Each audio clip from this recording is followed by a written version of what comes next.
आसन्न युद्ध के परिदृश्य की कल्पना करें, जहां एक विनाशकारी नरसंहार का सामना करने वाले राज्य पर अनिश्चितता के बादल मंडरा रहे हैं।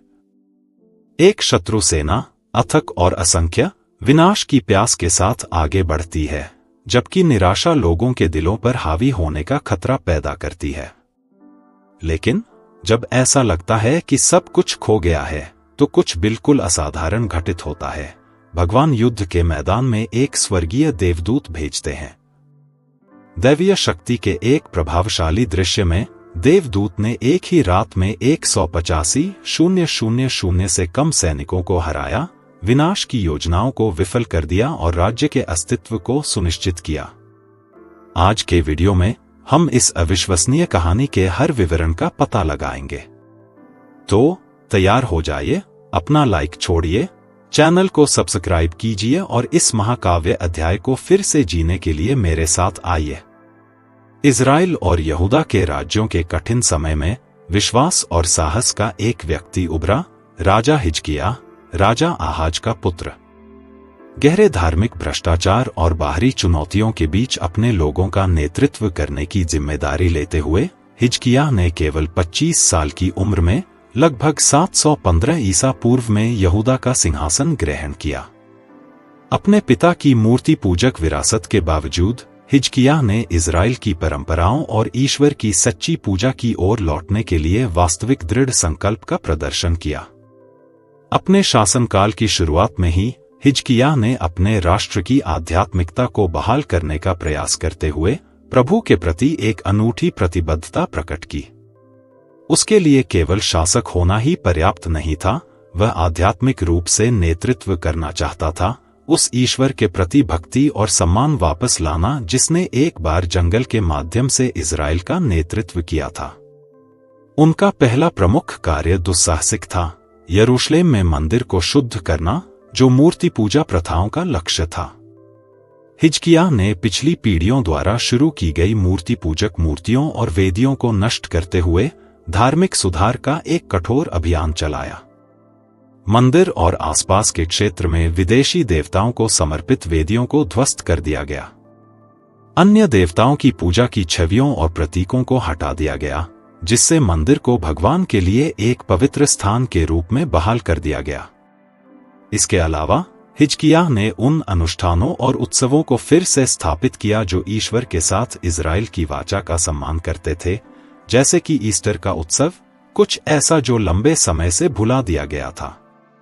उनके सबसे प्रतीकात्मक कार्यों में पूजा की एक प्राचीन वस्तु का विनाश प्रमुख था, रेगिस्तान में मूसा द्वारा उठाया गया कांस्य सांप। अपनी दैवीय उत्पत्ति के बावजूद वस्तु एक मूर्ति बन गई थी जिसे न्यूस्टन के नाम से जाना जाता था। साहस के साथ हिजकिय्याह ने सांप को नष्ट कर दिया, यह पुष्टि करते हुए कि सच्ची पूजा ईश्वर की ओर निर्देशित होनी चाहिए, न कि मनुष्यों द्वारा बनाई गई वस्तुओं की ओर। उनका सफर आसान नहीं था। धार्मिक सुधारों को उन अनेक लोगों के कड़े प्रतिरोध का सामना करना पड़ा जो बुतपरस्त प्रथाओं के आदी थे। फिर भी हिजकिय्याह दृढ़ रहा, उसने अपने निर्णयों को विश्वास और परमेश्वर पर विश्वास पर आधारित किया। उन्होंने वास्तविक पूजा को बहाल किया और लोगों के लिए फिर से भगवान की उपस्थिति को महसूस करने के लिए अनुकूल वातावरण बनाया। प्रभु ने हिजकिय्याह की भक्ति का उत्तर दृश्य और शक्तिशाली आशीर्वाद के साथ दिया, यह दर्शाते हुए कि उसका विश्वास व्यर्थ नहीं था। उनके नेतृत्व ने निष्ठा की विरासत छोड़ी, जिससे भावी पीढ़ियों को अपने निर्णयों के केंद्र में ईश्वर को रखने की प्रेरणा मिली। हालांकि हिजकिय्याह की सबसे बड़ी चुनौती अभी बाकी थी। नाजुक गठबंधनों और बाहरी खतरों से चिह्नित राजनीतिक परिदृश्य के बीच राजा सन्हेरीब के नेतृत्व में असीरिया एक आसन खतरा बन गया। यह साम्राज्य, जो अपनी क्रूरता और सैन्य शक्ति के लिए जाना जाता है, यहूदा पर आगे बढ़ा, शहरों को तबाह कर दिया और विनाश के निशान छोड़ दिए। अश्शूरियों की प्रतीत होने वाली अजेय ताकत के दबाव में हिजकिय्याह ने एक महत्वपूर्ण भेंट के साथ सन्हेरीब को खुश करने का प्रयास किया। मंदिर और महल के खजाने से टनों चांदी और सोना निकाला गया। हालांकि श्रद्धांजलि को अवमानना के साथ मिला और सन्हेरीब ने न केवल हिजकिय्याह बल्कि स्वयं इज़राइल के भगवान की भी अवहेलना करते हुए अपना अभियान तेज कर दिया। इस अपमान का सामना करते हुए हिजकिय्याह ने परमेश्वर की ओर रुख किया। अपने कपड़े फाड़कर और खुद को टाट से ढककर, जो विनम्रता और प्रार्थना का प्रतीक है, उसने प्रभु की शरण मांगी। मंदिर में हिजकिय्याह को दृढ़ रहने की शक्ति मिली और उसने भविष्यवक्ता यशायाह से मार्गदर्शन मांगा, जो प्रोत्साहन का संदेश लेकर आया, ईश्वर यहूदा के पक्ष में कार्य करेगा। यशायाह ने भविष्यवाणी की कि सन्हेरीब अपने वतन लौट आएगा और मौत का सामना करेगा। इस वादे ने न केवल हिजकिय्याह को मजबूत किया, बल्कि यह भी प्रदर्शित किया कि प्रभु अपने लोगों को नहीं त्यागेंगे। हिजकिय्याह ने परमेश्वर के वचन पर पूरा भरोसा किया और दैवीय हस्तक्षेप अलौकिक रूप से आया, जिसने दुश्मन की योजनाओं को विफल कर दिया और प्रभु की संप्रभुता की पुष्टि की। अगले दिन स्थिति निराशाजनक लग रही थी। यरूशलेम की दीवारों ने विशाल और खतरनाक असीरियन सेना पर अपनी छाया डाली, जो दूर तक फैली हुई थी। यह एक भयावह दृश्य था, क्योंकि सन्हेरीब की भयानक सेना अपनी क्रूरता और दक्षता के लिए प्रसिद्ध थी। जबकि यरूशलेम के निवासियों को अपनी जान का डर था और शहर एक आसन हमले का इंतजार कर रहा था, कुछ अलौकिक घटित होने वाला था, जिसने इतिहास की दिशा बदल दी। रात के सन्नाटे के दौरान जब असीरियन शिविर की आवाज मुश्किल से दीवारों तक पहुंची, तो भगवान ने चमत्कारी तरीके से हस्तक्षेप किया।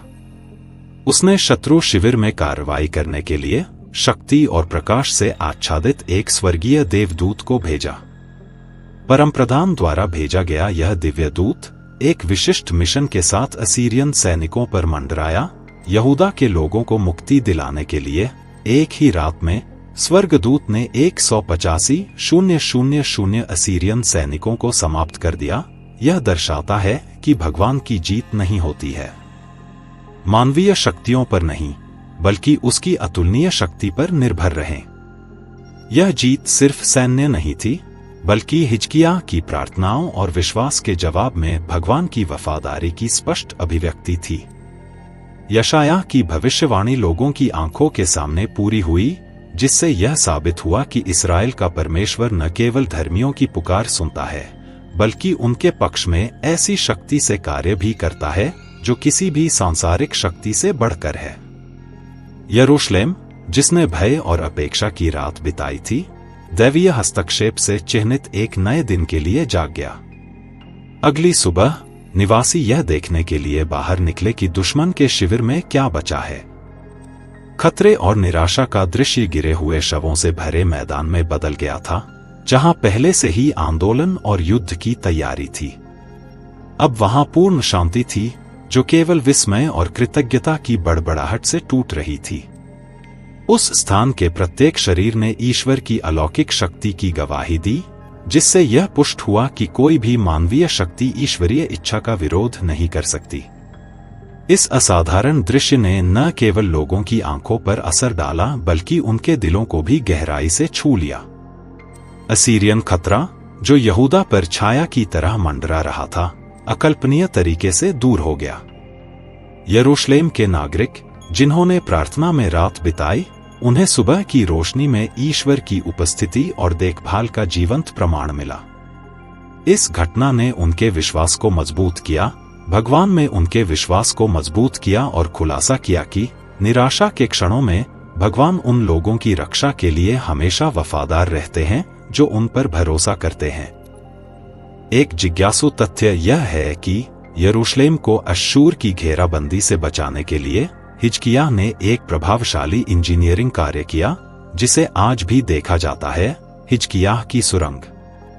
इस सुरंग ने गिहोन झरने के पानी को दीवारों के अंदर मोड़ दिया, जिससे घेराबंदी के दौरान शहर के लिए पानी की आपूर्ति सुनिश्चित हो गई। 2 इतिहास 32 श्लोक 30 में उल्लिखित निर्माण एक रणनीतिक रक्षा थी, जिसने खतरों के सामने राजा की बुद्धि और तैयारी को प्रदर्शित किया। अश्शूरियों पर विजय यहूदा के इतिहास में एक मील का पत्थर थी, मानवीय योग्यता के कारण नहीं, बल्कि ईश्वरीय कृपा के स्पष्ट प्रदर्शन के रूप में। उस सुबह हिजकिय्याह और यरूशलेम के निवासियों ने दुश्मन शिविर में भगवान की वफादारी का एक निर्विवाद प्रमाण देखा, जो उस पर भरोसा करने वालों को कभी नहीं छोड़ता। दूसरी ओर सन्हेरीब को अप्रत्याशित और दुखद परिणाम का सामना करना पड़ा। यरूशलेम में आपदा से बचने के बाद वह अपमानजनक हार के साथ नीनवे लौट आया। जिसने इस्राएल के परमेश्वर का उपहास किया, उसका अंत उसके ही परमेश्वर के मंदिर में हुआ और उसके ही पुत्रों अद्रामेलेक और शरेसेर ने उसकी हत्या कर दी। उनकी मृत्यु इस बात का प्रतीक है कि भगवान के प्रति अहंकार और अनादर के अपने परिणाम होते हैं। हिजकिय्याह की कहानी हमें विश्वास, विनम्रता और ईश्वर पर निर्भरता के बारे में अनमोल सबक सिखाती है। महान आशीषों के सामने भी हमें याद दिलाया जाता है कि हमारे पास जो कुछ भी है वह प्रभु से आया है और सारी महिमा उसी की है। इसके अलावा यशायाह द्वारा आगामी बेबीलोनियन आक्रमण का उल्लेख एक गंभीर अनुस्मारक था कि नेक इरादे वाले लेकिन आवेगपूर्ण कार्यों के भी स्थायी परिणाम हो सकते हैं। यह भविष्यवाणी हिजकिय्याह के जीवनकाल के दौरान पूरी नहीं होगी, लेकिन यह यहूदा के इतिहास में एक महत्वपूर्ण क्षण को चिह्नित करेगी, जिसका समापन बेबीलोन के निर्वासन में होगा। हिजकिय्याह ने दैवीय संप्रभुता को पहचानते हुए नम्रता के साथ यशायाह के वचन को स्वीकार किया, लेकिन उसकी प्रतिक्रिया वर्तमान समय तक सीमित दृष्टि को दर्शाती है। उन्होंने कहा, यहोवा का वचन जो तूने कहा है वह अच्छा है। 2 राजा 20:19, क्योंकि उसे एहसास हुआ कि उसके शासनकाल के दौरान शांति और सुरक्षा कायम रहेगी। इस प्रकरण से पता चलता है कि हिजकिय्याह जैसे वफादार और समर्पित नेता भी कमजोरी और पतनशीलता के क्षण प्रदर्शित कर सकते हैं। उनके जीवन को देखते हुए हम एक ऐसे राजा को देखते हैं जिसने भारी चुनौतियों का सामना किया और असीरियन सेना की हार से लेकर अपने चमत्कारी उपचार तक असाधारण चमत्कार देखे। हालांकि हम यह भी सीखते हैं कि ईश्वर पर भरोसा निरंतर होना चाहिए और जो कुछ हम उससे प्राप्त करते हैं उसके लिए कृतज्ञता के साथ विवेक और विनम्रता भी होनी चाहिए। हिजकिय्याह की कहानी एक शाश्वत अनुस्मारक के रूप में कार्य करती है कि भगवान की संप्रभुता और शक्ति सभी चीजों को नियंत्रित करती है, और यह वह है जो अपने स्वयं का समर्थन, मार्गदर्शन और सुरक्षा करता है। इस प्रकार आशीर्वाद के समय और परीक्षण के समय दोनों में हमें अपनी आंखें उस पर टिकी रखनी चाहिए, यह पहचानते हुए कि सारी जीत, सारा उद्धार और सारा प्रावधान विशेष रूप से उसके हाथों से आता है। और इस प्रकार हम राजा हिजकिय्याह की आकर्षक कहानी समाप्त करते हैं, जो विश्वास, नेतृत्व का एक उदाहरण है, और साथ ही हम अपनी विफलताओं से जो सबक सीखते हैं वह हमें याद दिलाते हैं कि सबसे बड़ी चुनौतियों के सामने भी ईश्वर में विश्वास और कृतज्ञता मौलिक है। और अब मैं आपसे सुनना चाहता हूं, हिजकिय्याह की कहानी में किस चीज ने आपका ध्यान सबसे अधिक आकर्षित किया? इसे यहां टिप्पणियों में छोड़े।